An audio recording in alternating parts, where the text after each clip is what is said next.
Wala naman daw nakukulong sa pakikiapid o adultery dito sa UAE. Classic Ira, actually.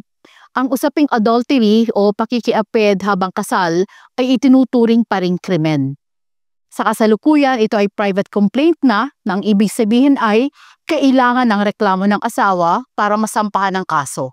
Kung walang reklamo, hindi uusad. Kung ang asawa na nagreklamo ay bawiin ang reklamo, otomatikong nahihinto ang kaso.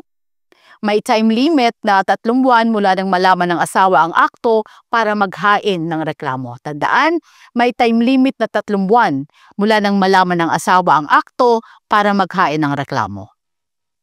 Bakit sinasabi ng iba, wala naman daw nakukulong?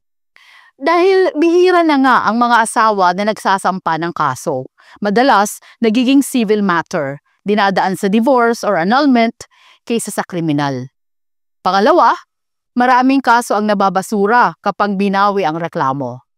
Tandaan, kung parehong party ay hindi Muslim, minsan mas pinipili ng otoridad na i-handle ito bilang immigration or visa issue, gaya ng deportation o non-renewal of visa, kaysa bilang kriminal na pagkakakulong.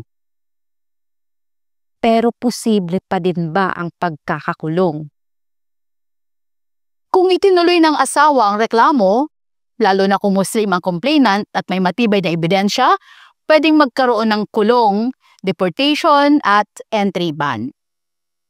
Actually, Classic Ira, may mga naitalang kaso pa rin ng pagkakakulong sa UAE dahil sa adultery, lalo na kung kasabay nito ay ibang krimen, halimbawa falsification, cybercrime, immorality acts.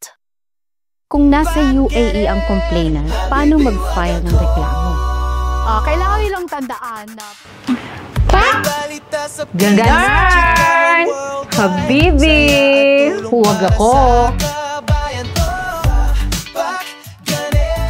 Habibi, wag ako. Sa akin ka makinig, wag dyan sa ex mo, may tsismis ng